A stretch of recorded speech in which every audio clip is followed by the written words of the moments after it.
अगला टॉपिक है अपना विद्युत द्विध्रुव इलेक्ट्रिक डाइपोल। हिंदी में इसको बोलना थोड़ा सा कठिन लगता है, इलेक्ट्रिक डाइपोल बोलना थोड़ा सा इजी लगता है। ठीक है, तो मैं ज्यादातर इसका जो शब्द है वो इलेक्ट्रिक डाइपोल यूज करूंगा। आप लोगों को समझना है कि हम विद्युत द्विध्रुव की बात कर रहे हैं। नंबर 1 पे इसका प्रश्न आता है कि सर ये होता क्या है, तो हमें सबसे पहले क्या पढ़ना चाहिए, इसकी परिभाषा पढ़नी चाहिए। विद्युत का मतलब क्या है, आवेश। विद्युत का मतलब आवेश। मैं सिंपल लिख रहा हूं, परिभाषा लिखवा दूंगा, आप सुनते जाना। आवेश। द्वि का मतलब क्या है, दो। ध्रुव का मतलब क्या है, अलग अलग रखे हुए, अलग अलग रखे। और दोनों की प्रकृति, ध्रुव का मतलब है, आपने पढ़ा है चुंबक के 2 ध्रुव होते हैं सर, दोनों उत्तरी ध्रुव होते हैं क्या, तो दोनों दक्षिणी, तो एक उत्तरी और, तो यहां पे आवेशों के अंदर ध्रुव से क्या मतलब है, एक धनावेश और दूसरा पक्का। तो यहां पे अलग अलग रखे 2 आवेश होंगे, एक होगा आपके पास धनावेश और दूसरा होगा आपके पास ऋणावेश। इनसे बनने वाली जो संरचना है उसे क्या कहते हैं, इलेक्ट्रिक डाइपोल कहते हैं। एक प्लस चार्ज ले लिया सर, कुछ दूरी पे जाके माइनस चार्ज ले लिया, इसको क्यू कहेंगे, इसको क्यू कहेंगे, और इनके बीच की दूरी को डी कह देते हैं हम। क्या कह देते हैं, डी कह देते हैं। तो ये जो संरचना आप लोगों को नजर आ रही है सामने, 2 डाइपोल, 2 आवेश परिमाण में बराबर, ये 5 कूलाम का है तो ये भी, ये 7 माइक्रो कूलाम का है तो ये भी 7 माइक्रो कूलाम का, 2 समान परिमाण के विपरीत प्रकृति के आवेश। एक एक शब्द महत्वपूर्ण है, नहीं आया समझ में। 2 समान परिमाण के विपरीत प्रकृति के आवेशों को जब बहुत थोड़ी सी दूरी पर, ये जो d है ये बहुत बड़ा नहीं होता है, ये d का मान बहुत थोड़ा सा होता है। कितना होता है आगे हम चर्चा करेंगे, अभी के लिए आप ये मान के चलो कि d का मान बहुत कम है। तो 2 आवेशों को जब बहुत अल्प दूरी पे रख दिया जाता है तो जो आप लोगों के सामने संरचना बनेगी उसे क्या कहते हैं, विद्युत द्विध्रुव कहते हैं, इलेक्ट्रिक डाइपोल कहते हैं। क्लियर, लिखें इसकी परिभाषा। चलो मैं यहां पे लिखता हूं, आप साथ साथ में लिख सकते हैं। विद्युत द्विध्रुव की परिभाषा, 2 समान परिमाण एवं विपरीत प्रकृति के आवेशों को कहां रखा जाए, आवेशों को अल्प दूरी, अल्प शब्द बहुत महत्वपूर्ण है, अल्प दूरी पर रखने से बना निकाय, बना निकाय या संरचना भी कह सकते हैं आप, बनी संरचना, बना निकाय विद्युत द्विध्रुव कहलाता है। बहुत आसान सी परिभाषा है, मुझे नहीं लगता कि आप लोगों को यह परिभाषा दोबारा पढ़ने की जरूरत भी रहेगी। 2 आवेश होंगे, समान परिमाण के होंगे, विपरीत प्रकृति के होंगे, और दोनों को एक दूसरे से बहुत अल्प दूरी पे रख दिया जाता है, तो बनी संरचना विद्युत द्विध्रुव कहलाती है। यहां पे लिख देंगे हम प्लस क्यू, इसके आगे कुछ दूरी d ले लेंगे, और यहां पे लिख देंगे हम दूसरा आवेश माइनस क्यू। दोनों आवेश परिमाण में बराबर होंगे और प्रकृति में विपरीत होंगे, बात खत्म। परिभाषा आती है परीक्षा में 1 नंबर की, विद्युत द्विध्रुव किसे कहते हैं, डाउट बोलो, नहीं है, पक्का। नाम लेते ही आपके दिमाग में ये चित्र आना चाहिए। अगला टॉपिक हटा दूं,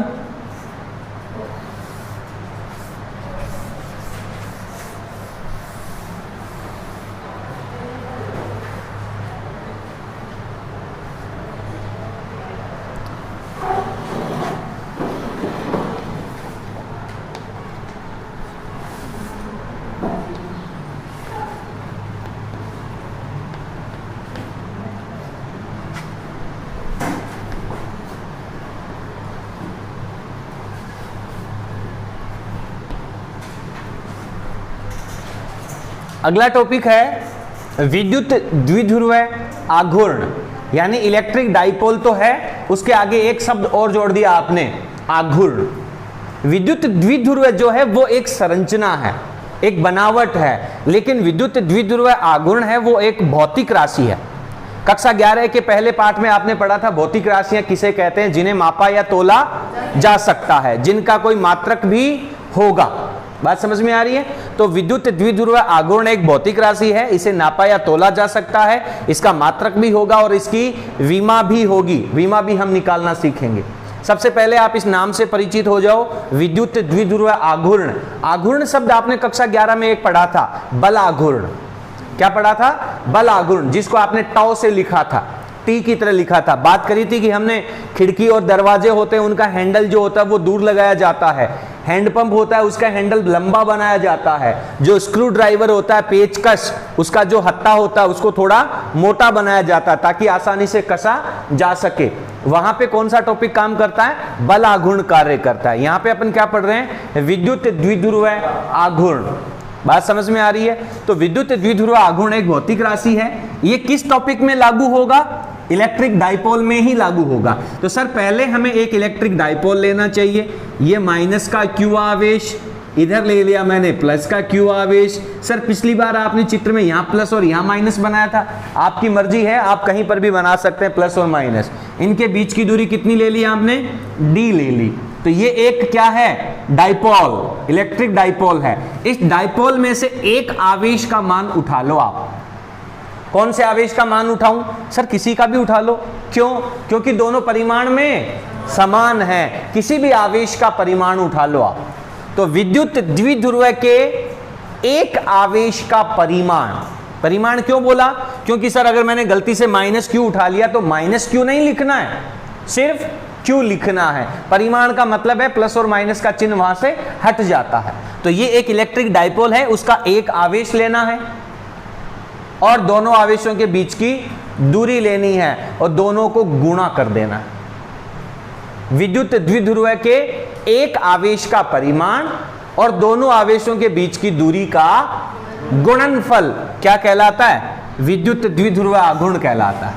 परिभाषा, विद्युत द्विध्रुव के किसी एक आवेश का परिमाण। सर कौन सा आवेश लेना है? आपकी मर्जी, कोई सा भी ले सकते हैं क्योंकि दोनों का परिमाण समान होता है। किसी एक आवेश का परिमाण तथा, बोलो क्या लिखूं? तथा आवेशों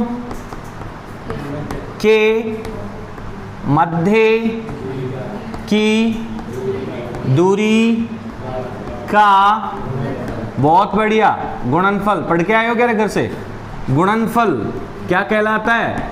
विद्युत द्विध्रुव आघूर्ण कहलाता है। विद्युत द्विध्रुव आघूर्ण कहलाता है। मैं बताऊंगा कि जब परीक्षा में प्रश्न आता है और बच्चे इसका आंसर क्या लिख के आते हैं। पूछा क्या गया है? विद्युत द्विध्रुव आघूर्ण किसे कहते हैं? बच्चे लिख के आते हैं कि एक आवेश का परिमाण और आवेशों के बीच की दूरी का गुणनफल। भाई साहब किसका एक आवेश? आवेश किसका? विद्युत द्विध्रुव का। शुरुआत वहीं से करनी है। एक आवेश का परिमाण। धन्यवाद। एक आवेश का परिमाण का क्या मतलब हुआ?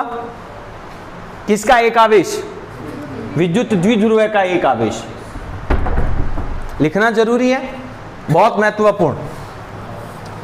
तो परिभाषा में लिखेंगे विद्युत द्विध्रुव के किसी एक आवेश का परिमाण और आवेशों के बीच की दूरी का गुणनफल विद्युत द्विध्रुव आघूर्ण कहलाता है। बहुत आसान चीजें हैं, आप घर पे जाकर के कम से कम पढ़ो तो सही। इनको 2-5 घंटे का समय दिया करो। फॉर्मूला क्या बनेगा? फॉर्मूला क्या बनेगा? सर विद्युत द्विध्रुव आघूर्ण को लिखेंगे किससे? स्मॉल p से। किससे लिखेंगे? स्मॉल p से। तो p बराबर एक आवेश का मान q, इनके बीच की दूरी d, तो p बराबर q इंटू d।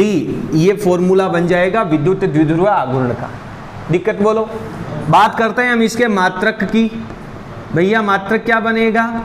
आवेश का मात्रक, दूरी का मात्रक क्या बनेगा? Coulomb into meter. कई बार मैं पूछता हूं, बच्चे बोलते हैं सेंटीमीटर। ये क्या नजर आ रहा है? ये cm, ये सेंटीमीटर नहीं है, ये क्या है? Coulomb into meter. बहुत बढ़िया। बात कर लेते हैं हम इसकी विमा की। कूलाम की विमा A1 T1, M क्या है, लंबाई, लंबाई की विमा, लंबाई की विमा L1, नहीं आया, बोलो M आया क्या इसमें, L T A, बहुत बढ़िया, M0 L1 T1 A1, ये क्या हो जाएगी, विमा। याद करने की जरूरत नहीं है, फॉर्मूला याद होगा, मात्रक याद होगा, विमा आसानी से आप लिख सकते हैं। ठीक है, बात करते हैं विद्युत द्विध्रुव आघूर्ण एक कैसी राशि है, सदिश राशि है। कैसी राशि है, सदिश राशि है। सर सदिश राशि है तो इसकी दिशा के बारे में भी बताओ हमें। तो जहां कहीं भी आज तक आपने दिशा की बात करी, आवेशों में आपने दिशा पढ़ी है धनावेश से ऋण आवेश की तरफ, चाहे विद्युत क्षेत्र की दिशा हो चाहे बल की दिशा हो, आपने पढ़ा धनावेश से ऋणावेश की तरफ। लेकिन अब आपको थोड़ा सा रुकना होगा और इसकी डायरेक्शन अपोजिट हो जाएगी। पहली स्थिति आ रही है जहां पे आप कुछ अलग पढ़ रहे हो, तो इसकी दिशा क्या हो जाएगी, ऋणावेश से धनावेश की तरफ, ऋणावेश से धनावेश की तरफ इसकी दिशा होती। क्लियर। तो ये आपके पास अगली भौतिक राशि है विद्युत द्विध्रुव आघूर्ण। दिक्कत बोलो, एक सवाल लिखूं, चलिए एक छोटा सा सवाल लिखा है हमने कि 2 माइक्रोकूलाम और -2 माइक्रोकूलाम आवेश हैं, वो 5 mm यानी मिलीमीटर की दूरी पर रखे गए हैं। समान परिमाण और विपरीत प्रकृति के आवेश हैं, कुछ दूरी पर रखे हैं, तो डेफिनेटली क्या बनेगा, विद्युत द्विध्रुव बनेगा। ये जो विद्युत द्विध्रुव बनेगा उसका आघूर्ण ज्ञात करना है, विद्युत द्विध्रुव आघूर्ण ज्ञात करना है। आंसर चाहिए, बोलो।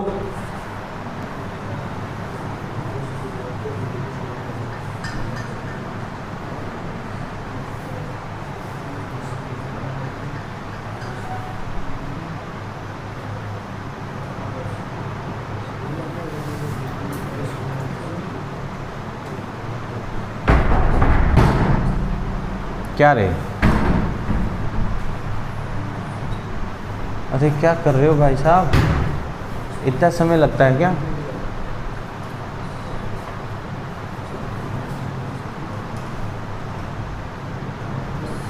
हाँ 5 दूनी 10 बस, तो 10 इंटू 10 की पावर -3, शाबाश। तू बता दे, 0.5 गुणा 10 की पावर -4, 6, शाबाश। हाँ समझ में सब आता है, लेकिन सर पूछो मत। अरे क्या हुआ,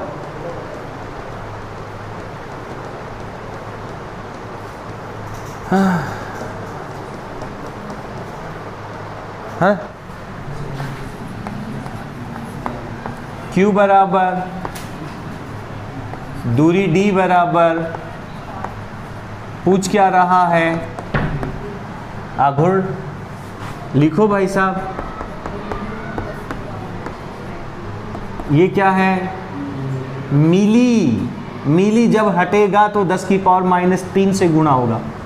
नहीं आता तुम्हें? अरे सेंटीमीटर हटता है तो -2, मिली हटता है तो 5 गुणा 10 की पावर -3 मीटर में बदल गया। फॉर्मूला चाहिए, P बराबर Q इंटू कितना है, 2 10 की पावर -6, 5 10 की पावर -3, 5 दूनी हो गया 10, अब 10 की घात लाग गई -9, ई 0 नहीं काट सो तो 10 की पावर -8 बच जिसी, और मात्रक लगा दो कूलाम मीटर। क्या नहीं आया, अरे अतो बड़ो प्रश्न पूछ लियोगे कोई, अरे बताओ तो सही, अतो बड़ो प्रश्न पूछ लियोगे, विद्युत द्विध्रुव पढ़ लिया, आघूर्ण पढ़ लिया, फॉर्मूला बता दिया, वैल्यू तो रखनी है, गुणा नहीं आता फिर छोड़ दो साइंस। बढ़िया ये रहेगा तुम्हारे लिए भी और हमारे लिए भी। जिसको ये सवाल नहीं आता वो अपनी ईमानदारी से सब्जेक्ट चेंज कर सकता है। इससे छोटा फॉर्मूला ही नहीं है पूरी फिजिक्स में। जैसे जैसे आगे जाओगे फॉर्मूले बड़े होते जाएंगे, अभी तो शुरुआत हुई है। ये फॉर्मूला याद नहीं है, साची बताऊं मेरा तो गोडा सा टूट गया। समस्या बोलो, क्या क्या समस्या आ रही है बोलो। अगला टॉपिक पढ़े क्या? जब ये समझ में नहीं आया ना, मैं आपको कह रहा हूं सही, मैं इतनी बातें क्यों कह रहा हूं, क्योंकि अगर ये चीज आपको नहीं आती भाई साहब, आपको आगे सब्जेक्ट समझ में नहीं आएगा। क्योंकि अभी तक तो तुमने फिजिक्स का कबूतर भी नहीं पढ़ा, 12वीं कक्षा का, नहीं आएगा आगे समझ में अगर ये चीजें तुम नहीं समझ रहे हो तो।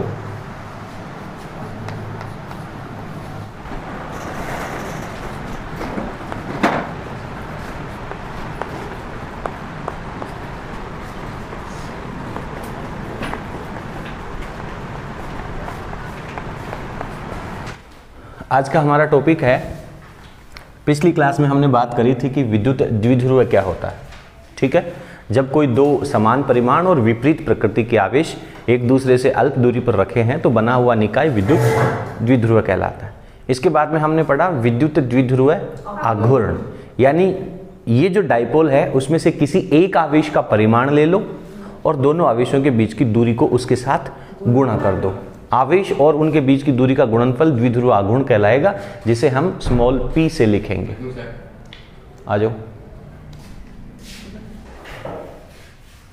37 मतलब 31 हुई, बाहर रहोगे। आज का अपना टॉपिक है विद्युत द्विध्रुव है, उसके एक्स के ऊपर आपको विद्युत क्षेत्र की तीव्रता निकालनी। ये मान लीजिए मेरे पास कोई एक डाइपोल है, इधर ले लेता हूं मैं -q, इस तरफ ले लेता हूं +q, और इन दोनों आवेशों के बीच की जो दूरी है इसको हम हमेशा d से लिखते हैं, लेकिन अब अपन इसको किससे लिखेंगे? 2a से लिखेंगे। क्यों सर, ऐसा क्यों? d लिख दें तो क्या होगा, क्योंकि हमें इस दूरी का आधा करना पड़ेगा। तो अगर d ले लेंगे तो आधी दूरी d/2 होगी, और अगर 2a ले लें तो आधी दूरी a हो जाएगी। 2a ले लें तो आधी दूरी a हो जाएगी, जिससे हमारी जो कैलकुलेशन है वो आसान होगी। लेकिन जब कभी भी अगर अपन इसके डाइपोल का आघूर्ण निकालें, विद्युत द्विध्रुव का आघूर्ण निकालेंगे, तो एक आवेश और दूरी 2a का गुणा करेंगे। ये हम 2a का मतलब दूरी को दुगुना नहीं कर रहे हैं, हम दूरी को ही 2a ले रहे हैं। बात समझ में आ रही है? इसके बीच में इसका जो केंद्र बिंदु होगा उसको हम O कह देते हैं, ताकि आपको ये पता चल जाएगा कि सर ये दूरी a है और ये दूरी भी a है। क्लियर है मेरी कहानी? अब अपने को लेना इसके x के ऊपर विद्युत क्षेत्र की तीव्रता। तो दोनों आवेशों को मिलाने वाली जो लाइन होगी उसे अपन इस डाइपोल का x कहेंगे। इसके ऊपर आपको एक पॉइंट P लेना है। आप धनावेश की तरफ भी ले सकते हैं और ऋणावेश की तरफ भी ले सकते हैं, कोई कहानी नहीं है, बहुत आसान है। यहाँ पे पॉइंट P ले लेता हूँ और यहाँ पे मुझे विद्युत क्षेत्र की तीव्रता E का मान निकालना। अब सर ये P पॉइंट कहाँ है, इसकी कोई पर्टिकुलर लोकेशन तो होगी, तो इसके लिए हमें क्या करना पड़ेगा, इसके केंद्र बिंदु से इसकी दूरी माननी पड़ेगी, और इस दूरी को कह देते हैं हम R। कितनी दूरी पर है ये? R दूरी पर है। जितनी चीजें आपको दे रखी हैं वो सब अपन यहाँ पे पैराग्राफ के रूप में लिखेंगे। इसके बाद में E पॉइंट, इस P पॉइंट के ऊपर विद्युत क्षेत्र की तीव्रता निकालनी है। तो कितने आवेश हैं यहाँ पर? 2। धनावेश की वजह से तीव्रता, फॉर्मूला हम जानते हैं। बिंदु आवेश की वजह से विद्युत क्षेत्र की तीव्रता का फॉर्मूला होता है KQ/R²। तो धनावेश की वजह से तीव्रता निकाल लेंगे, उसकी दिशा ले लेंगे। ऋणावेश की वजह से तीव्रता निकाल लेंगे, उसकी दिशा ले लेंगे। और विद्युत क्षेत्र की तीव्रता एक सदिश राशि है तो दोनों का सदिश योग कर देंगे। तो यहां पे मैं लिखता हूं पैराग्राफ,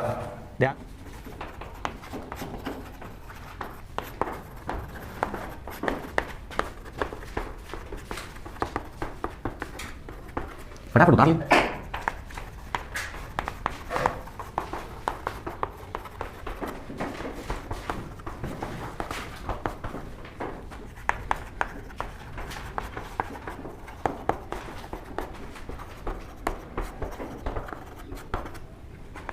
पहले चित्र बना लें, उसके बाद में लिख लें।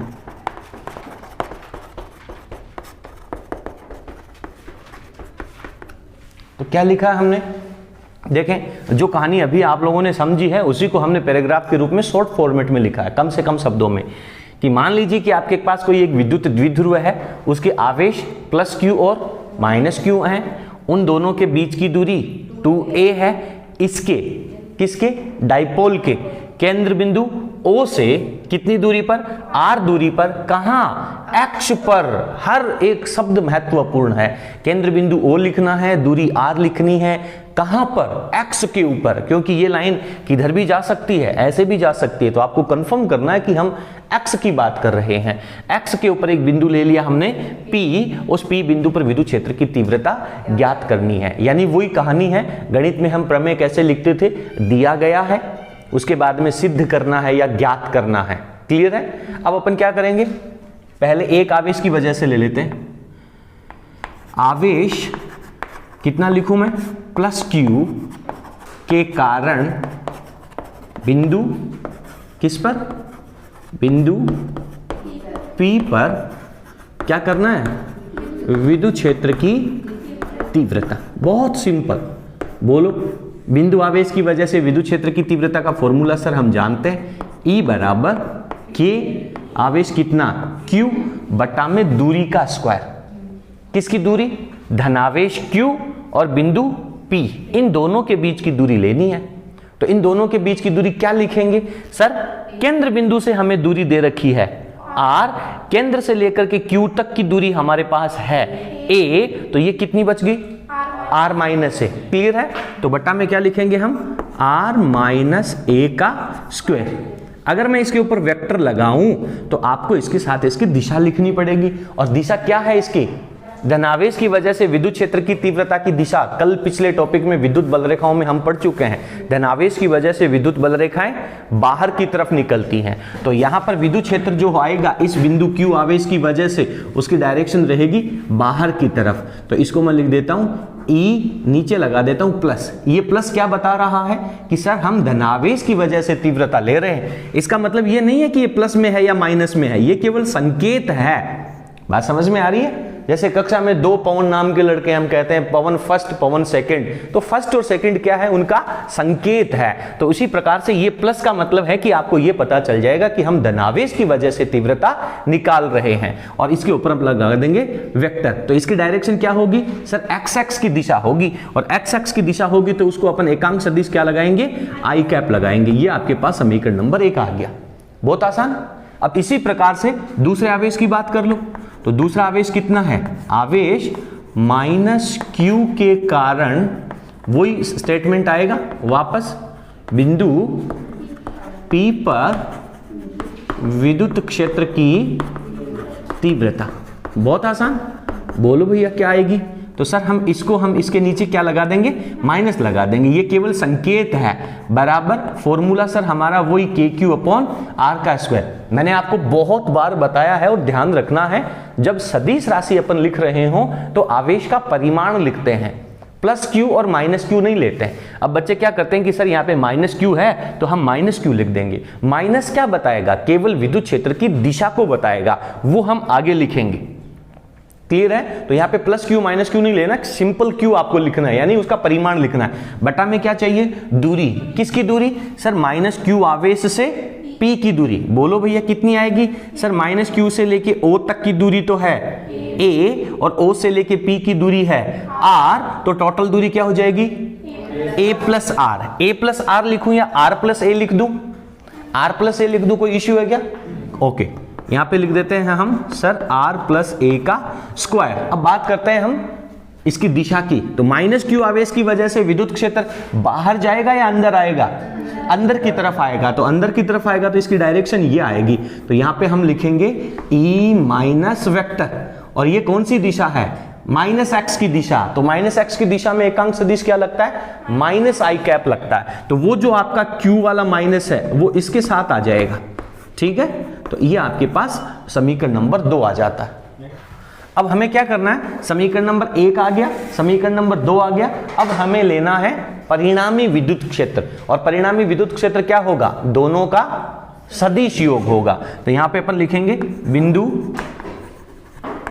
P पर कुल विद्युत क्षेत्र, कुल विद्युत क्षेत्र। क्या लिखें भैया? सर ई वेक्टर बराबर जो पहले वाला था उसका वेक्टर प्लस जो दूसरा विद्युत क्षेत्र था उसका वेक्टर। क्या करें? समीकरण नंबर 1 और 2 से उठा करके इनका मान लगा दीजिए। तो यहां पे अपन इनका मान लिख लेते हैं। तो क्या आ जाएगा आपके पास? सर ई वेक्टर बराबर फॉर्मूला है, वैल्यू है KQ upon R minus A का स्क्वायर आई कैप, नहीं आया, plus KQ upon R plus A का स्क्वायर माइनस आई कैप। क्या करें? सर KQ को आप कॉमन ले लीजिए, बहुत बढ़िया। इसके बटा में क्या बचेगा? 1 अपॉन R माइनस A का स्क्वायर। इस आई कैप को सर हम पीछे कॉमन ले लेंगे क्योंकि इसमें भी है और इसमें भी है, तो आई कैप को हम पीछे कॉमन ले लेंगे। यहाँ पे क्या आना चाहिए? प्लस, लेकिन ये माइनस जब बाहर निकलेगा तो इसको क्या बना देगा? माइनस। तो यहाँ पे आपके पास बटा में आएगा 1 अपॉन R प्लस A का स्क्वायर। कोई इश्यू बोलो? एकदम साधारण है, एकदम आसान है, याद रखने की कोई जरूरत नहीं है। सीधा रास्ता जब तुम्हें यहाँ पे मिल गया तो उसके बाद में उस रास्ते के ऊपर चलते जाओ। अब क्या करना पड़ेगा? इस ब्रैकेट को हमें सोल्व करना है। देखिए इसका सॉल्यूशन कैसे है, यहाँ पे हम डायरेक्ट लिखेंगे, लेकिन आपको पहले इसको समझ लेना है। कैसे लिखूंगा मैं? R माइनस A का होल स्क्वायर। क्या आएगा? बोलो। एलसीएम ले लेंगे, तो एलसीएम लेंगे तो आपके पास क्या बनेगा? एलसीएम लेंगे तो आपके पास क्या बनेगा? सर दोनों का गुणनफल में लगा दो, यही तो होता है। अरे जब दो संख्याएं हैं, जब एलसीएम नहीं आ रहा तो दोनों को गुणा में लगा दो, तो R माइनस A का स्क्वायर और ब्रैकेट R प्लस A का होल स्क्वायर, यही होगा ना। अब इसको मेरे को सोल्व करना, ध्यान से सुनना। R माइनस A का स्क्वायर, इसको क्या लिख सकता हूं मैं? बोलो। सर मैं इसको लिख देता हूं R माइनस A और R माइनस A। दिक्कत है क्या? इसी प्रकार से मेरे पास सर R प्लस A का स्क्वायर है, तो इसको हम क्या लिख देंगे? R प्लस A और R प्लस A। यहां पे आपको क्या करना है? सर इन दोनों का गुणा करना है। इन दोनों का गुणा करने का मतलब क्या है? इन दोनों का भी गुणा होगा, और इन दोनों का गुणा क्या होगा? आप जानते हैं x माइनस A और x plus A। x minus Y, X plus Y का गुणनफल क्या होता है? X square minus Y square. तो इसका आ जाएगा आपके पास R square minus A square, और इसका भी क्या आ जाएगा? Same, R square minus A square. और दोनों को एक साथ लिखेंगे तो sir R square minus A square का होल स्क्वायर। नहीं आया? R square minus A square का होल स्क्वायर। ये कहानी आपको यहां पर सीधी लिखनी है। अब कैसे लिखोगे, समझ के लिखोगे कि याद करके रट करके लिखोगे, वो आपके ऊपर डिपेंड करता है, क्योंकि एग्जामिनर को ये सब कहानी में समय खराब करने की परीक्षा में जरूरत नहीं है। तो डायरेक्ट मैं यहां पे क्या लिखूं? R square minus A square का होल स्क्वायर। अब आप एलसीएम लेंगे तो क्या करेंगे? सर जब हमने किया क्या था? इन दोनों का गुणा ही तो रखा था, तो जब इस पहली संख्या का भाग लगाएंगे तो ये दूसरी बचेगी। तो यहां पे क्या आएगा आपके पास? आर प्लस ए का होल स्क्वायर, फिर ये माइनस लगेगा, फिर जब इस दूसरे का भाग लगाएंगे तो ये पहला पार्ट बचेगा, तो यहां पे क्या लिखेंगे? आर माइनस ए का होल स्क्वायर, और पीछे क्या चल रहा है? आई कैप चल रहा है। बहुत आसान, लिखो के क्यू, ब्रैकेट को ओपन करो बेटा। ब्रैकेट को ओपन क्या करते हैं? आर माइनस ए का होल स्क्वायर। जब ब्रैकेट ओपन होगा तो sir R square plus A square minus 2RA। नहीं आया? तो इसको मैं ओपन कर देता हूं, R square plus A square plus 2RA। ये माइनस का ध्यान रखना है, ये माइनस परेशान कर सकता है तुम्हें। तो ये माइनस जब जाएगा तो सबके निशान बदल देगा, यानी यहां पे माइनस है तो ये इसको भी माइनस, इसको भी माइनस और इसको प्लस कर देगा। क्लियर है? तो ये कहानी आपको अपने दिमाग में करनी है, या फिर आप रफ में पेज में कर सकते हो। परीक्षा में इसके साथ लगाने की जरूरत नहीं है, ठीक है? समय खराब करने की जरूरत नहीं है। आपको क्या करना है? इस टॉपिक को पढ़ करके घर पे जाकर के 5-7 बार अपने हाथ से लिखना है, बार बार अभ्यास करना है। और ऐसा केवल ये एक टॉपिक नहीं है, ऐसे सैकड़े टॉपिक आएंगे आपके सिलेबस में। इसलिए हमेशा की मेहनत, कम से कम आपकी 3 घंटे की जो फिजिक्स है वो घर पे चाहिए आपको रेगुलर। एक भी दिन अगर आपने 3 घंटे से कम समय दिया, मतलब आपका स्कोर डेफिनेटली कम हो जाएगा। R square plus A square plus 2AR, इसको जब मैं अंदर लेके जाऊंगा तो ये आएगा माइनस का आर स्क्वायर, ये आएगा माइनस का ए स्क्वायर, और प्लस का क्या हो जाएगा? 2RA। नहीं आया? बोलो एकदम पक्का। बट्टा में क्या चलेगा आपके पास? R square minus A square का होल स्क्वायर, और आगे क्या चल रहा है? I cap. अब आप इसको थोड़ा सा सोल्व कर लो। सर आर स्क्वायर से तो आर स्क्वायर गया, ए स्क्वायर से ए स्क्वायर गया, ये प्लस का 2AR, ये प्लस का 2AR, तो सॉल्व करेंगे तो कितना बन जाएगा, प्लस का 4AR बन जाएगा। 4AR कह दो या RA कह दो, कोई फर्क है क्या? इसके बाद में मैं ऊपर ले जाता हूं, यहां पे मेरे पास स्पेस कम था, यहां लिखता हूं मैं। तो क्या चल रहा है आपके पास सर, E वेक्टर चल रहा है, E वेक्टर चल रहा है, तो यहां पे क्या हो गया, KQ ब्रैकेट में क्या हो गया सर, 4RA बटा में क्या हो गया, R square minus A square का होल स्क्वायर, और आगे क्या चल रहा है, I कैप। बात समझ में आ रही है? अच्छा, जब आप लोगों ने विद्युत द्विध्रुव की परिभाषा पढ़ी थी तब आपने पढ़ा था कि दोनों आवेशों के बीच की दूरी बहुत कम होती है। डायपोल की परिभाषा क्या होती है, जब दो आवेशों को बहुत अल्प दूरी पर रखा जाए, यानी A जो है वो बहुत थोड़ा है, बहुत कम है, किसकी तुलना में, इस दूरी R की तुलना में। अगर मैं R की और A की तुलना करूं तो ये A जो है वो बहुत छोटा है। बात समझ में आ रही है? तो यहां पे अपन क्या लिखेंगे, चूंकि A जो है सर वो बहुत छोटा है R से, और आप जानते हैं कि जब इनका हम वर्ग करेंगे तो जो छोटी संख्या होती है वो और ज्यादा छोटी हो जाती है R स्क्वायर से। तो इसका मतलब सर ये हो गया कि सर R स्क्वायर माइनस जो A स्क्वायर था उसमें से अपन A स्क्वायर को नगण्य के बराबर मान सकते हैं, तो इसको लगभग अपन अप्रोक्सीमेट इक्वल्स टू क्या लिख देंगे, R स्क्वायर लिख देंगे, यानी बटा में जो वैल्यू है उसको हम क्या कर देंगे, R स्क्वायर कर देंगे। तो आपके पास क्या आ जाएगा सर, E वेक्टर बराबर KQ4RA, और बटा में क्या बच गया बेटा, R स्क्वायर, उसका स्क्वायर, R स्क्वायर बचा ना यहाँ पे, उसका भी स्क्वायर, तो R की पावर 4, और यहां क्या रह गया, I कैप। सर ये जो R है वो इसकी एक पावर तो कम कर देगा पक्का, तो आपके पास क्या बचेगा यहां पे सर, KQ, ये जो 4 है इसको मैं लिखता हूं 2 गुणा 2, लिख सकता हूं क्या, 4 को 2 गुणा 2, तो ये हो गया मेरे पास 2A। नहीं आया समझ में? बटा में क्या चल रहा है, R क्यूब, आगे क्या चल रहा है, I कैप। अब जब कभी भी आप विद्युत द्विध्रुव का टॉपिक पढ़ेंगे आपके दिमाग में विद्युत द्विध्रुव आघूर्ण जो है वो आना चाहिए। विद्युत द्विध्रुव आघूर्ण क्या होता है सर, एक आवेश का परिमाण Q और दोनों आवेशों के बीच की दूरी क्या ली थी हमने यहाँ पे, 2A। तो अगर Q और 2A मेरे को गुणा में मिल जाएं तो उसको मैं P लिख सकता हूं। नहीं आया समझ में? विद्युत द्विध्रुव आघूर्ण में हमने कहा था Q इंटू D, D था उन दोनों के बीच की दूरी, और यहां पे हम बीच की दूरी क्या लेके चल रहे हैं, 2A लेके चल रहे हैं। तो Q को किससे गुणा कर देंगे, 2A से गुणा कर देंगे। तो Q इंटू 2A अगर आपको मिल जाएगा तो उसको हम क्या लिख पाएंगे, P लिख पाएंगे। तो सर ये मेरे को Q इंटू 2A नजर आ रहा है, ठीक है। चलो पहले उतार लो या बाद में उतारोगे, बाद में उतार लेंगे, चलो आपकी मर्जी, मुझे नहीं पता, मैं जिम्मेदार नहीं हूं बाद में। अब चित्र की जरूरत नहीं है तो अपन यहां पे लिखेंगे विद्युत द्विध्रुव आघूर्ण की परिभाषा से इसकी परिभाषा लेंगे हम।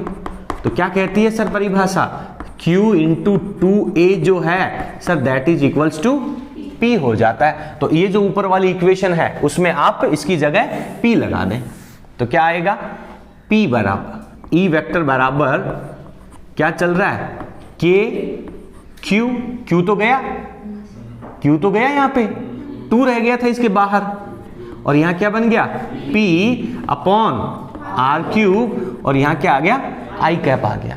सर P जो है वो भी एक सदिश राशि है। P क्या है, एक सदिश राशि है, और इसकी दिशा माइनस आवेश से प्लस आवेश की तरफ होती है। विद्युत द्विध्रुव आघूर्ण के टॉपिक में हमने पढ़ा था कि केवल यही एक ऐसी डायरेक्शन है जो ऋणावेश से धनावेश की तरफ होती है, तो माइनस आवेश से प्लस आवेश की तरफ होती है। अब सुने मेरी बात को ध्यान से सुनना, अपने जो डायग्राम बनाया था एक बार मैं उस डायग्राम को दोबारा बनाता हूं छोटा सा। ये माइनस Q था, ये प्लस Q था, और यहां पे आपने E निकाल लिया, ठीक है, और E की वैल्यू आ गई ये। अब मेरे को बताओ कि यहां पर जो परिणामी E आएगा वो पॉजिटिव आएगा कि नेगेटिव आएगा, यहां पे देख करके बता दो मेरे को। यानी इस पॉइंट के ऊपर इस धनावेश का प्रभाव ज्यादा होगा या ऋणावेश का प्रभाव ज्यादा होगा, धनावेश का प्रभाव ज्यादा होगा, क्योंकि धनावेश से दूरी कम है तो तीव्रता ज्यादा होगी। बात समझ में आ रही है? क्योंकि हमने सर यहां पे देख लिया कि विद्युत क्षेत्र की दो तीव्रताएं हैं, धनावेश की वजह से बाहर की तरफ, ऋणावेश की वजह से अंदर की तरफ। दोनों विद्युत क्षेत्र की तीव्रताएं एक दूसरे को कैंसिल करेंगी, लेकिन दोनों का परिमाण बराबर नहीं है। किसका परिमाण ज्यादा है? प्लस आवेश का। तो प्लस आवेश की वजह से तीव्रता की डायरेक्शन क्या होगी? एक्स एक्स की दिशा में होगी। ये वेक्टर आ रहा आपके पास, आई कैप आ रहा है ना। ये आई कैप क्या कह रहा है कि परिणामी विद्युत क्षेत्र जो है वो एक्स एक्स की डायरेक्शन में है। अब आप मेरे को यहां पे इस चित्र को देख के बताओ कि पी की डायरेक्शन क्या होगी। पी की डायरेक्शन सर हम जानते हैं, पी की डायरेक्शन ऋणावेश से धनावेश की तरफ होगी, तो ये पी वेक्टर की डायरेक्शन होगी।